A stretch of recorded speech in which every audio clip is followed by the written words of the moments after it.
Hello, this is Michael Tillinger here, and today it gives me great pleasure to talk to my good friend, Dr. Ilya Lakicevic, Professor Dr. Ilya Lakicevic, who is a Serbian, but I believe that at the moment you are in Switzerland. Good to see you, Ilya. Nice to see you, Mike. Thank you for this short introduction. Yes, I'm currently in Switzerland working on my dream project, Civilization Without Electricity. Production of both light and heat without electricity, and that's my dream, and it goes very, very well. But I think before we get to that, first of all, it's just great to see you, because the last time we saw each other was in South Africa when you came to do a lecture at the Ubuntu Festival in April 2018, and that's the last time we saw you, and you spent some time with us afterwards at the Stone Circle Lodge and Museum. So we could speak a lot more about all your amazing research and everything you've been doing. I think it was when we met in Prague, when you came to see me, and you gave me your little stickers, the radiation buster stickers with Nikola Tesla's face on it.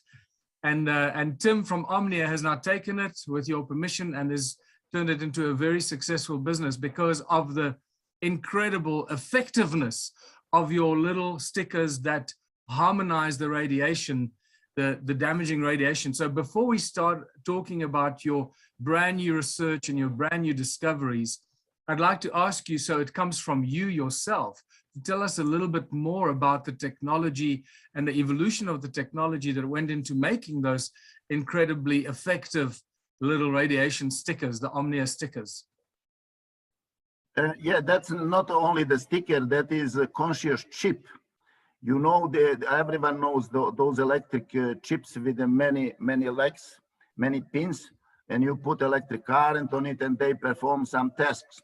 But my conscious chips is an evolution in the human being and a human technology, because it does everything without electricity. It is based on the conscious intent, without limit, on connection with spirit, God's spirit within, and then everything is possible. I have developed, I believe, 4 generations of these conscious chips, and the last one is a Lotus conscious chip, and I will talk more about the Lotus later. But generally, to understand, the point is, Mike, who are we human beings? Without answering properly this question, everything else has no sense at all, for me at least. If I don't know who I am, then every time I say I, it has no credibility. It's nothing. So I have discovered, first of all, the truth about human beings. We human beings, we are infinite and eternal human beings. Eternal, we cannot die. So, and we are as omnipotent, omnipresent, and omniscient as our creator God is. Ilya, if I can ask you, how did you reach this conclusion? Obviously, you come from a mainstream scientific background, mainstream science, mainstream physics and chemistry, and all these incredible sciences. You were a major contributor at the Max Planck Research Institute in Germany. You've done many incredible things in your career. How did you reach this conclusion that humanity is an eternal being, that we cannot die? Obviously, that becomes a clash in mainstream science and mainstream physics and spirituality or metaphysics, as many people believe, and that there's a big gap from mainstream academia perspective. There's a big gap that cannot be crossed from mainstream academia, physics and science, to metaphysics and what's often referred to as hocus pocus spiritual thinking. So how did you make that cross? How did you cross that bridge? Yeah, that we, as a holographic part of the creator, we are equal to the creator. And that's why on my website, TeslaStyle101.com, you find at the top, I am God also. What means also? Because you are God also, and every other human being is God also. And that is very, very, very simple logic by which one can draw this amazing conclusion, eliminate fear of death, and eliminate fear or not knowing, because we are all knowing, omnipotent, omniscient, omnipresent beings. And we are here on this planet on a journey to evolve and to grow our souls in order to reach that state of consciousness, becoming again one with the Creator. You are most amazing, most powerful being in the universe. Human comes from higher universal man. When we are in love with each other, first and foremost, we have a God's protection, because God is love. When we are in fear, that is opposite of love. Then we lose God's protection, and we are vulnerable to everything to destroy our body. And that is why they spread out deliberately fear and fear about that and that. Everyone who is in fear can be caught by this virus. And the simple thing is that is not understand when we are by the virus. The virus is a crystalline energy. Crystalline energy means energy which responds to human consciousness.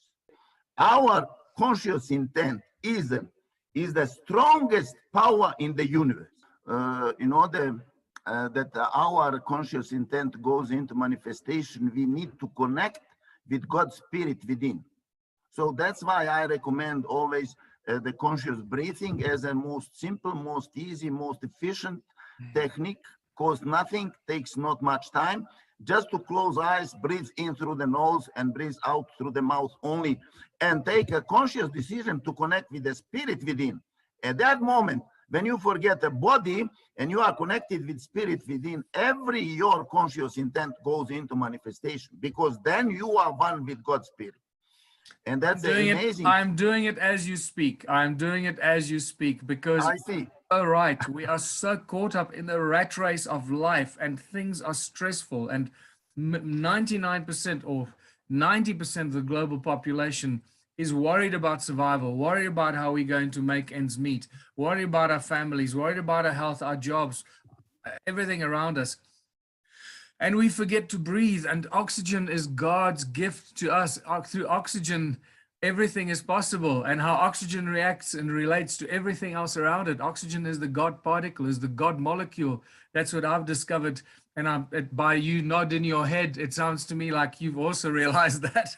And you probably have a lot more information about oxygen and how important that is to us. So yes, we forget to breathe. And as I'm doing it, as you spoke, and I took a few deep breaths, I could immediately feel the tension and the anxiety, even from this morning. As you take those few deep breaths, it literally starts to melt away, and you feel your fingers tingle and your body starts to tingle, because the oxygen brings the consciousness, connects you back to the consciousness. I'll handing it over back to you. I'm rambling too much. Thank you, Mike. That's wonderful explanation. I would add to that only that whenever I take a deep conscious breath, I get a goosebumps here. And what actually happens? Consciousness moves perception. I think a very basic, very, very fundamental entry-level example of what you're talking about, how consciousness moves perception, and how observation, conscious observation, changes the perception, is the double slit experiment, the famous double slit experiment. When the particle, absolutely. So when the particle goes through more than one slit at the same time, it's perceived as something, and when we observe it, it no longer is perceived as that, or it no longer manifests as a wave. It manifests as a particle in a specific point. So that clearly tells us that we are the observers and the creators of our own reality, because we move perception. And I think in many ways, the double slit experiment should be reintroduced on a very, very high level to mainstream things, to show people how we're the creators of our own reality. And that is such a very simple explanation. Every single moment in our lives, we are connected with God. We get energy from God. Without God, we wouldn't be able to move anything. I discovered the right model of atom, where in center of atom, there is a God, spirit, creator, is source of energy. And we borrow energy from God creator every single moment to perform any task.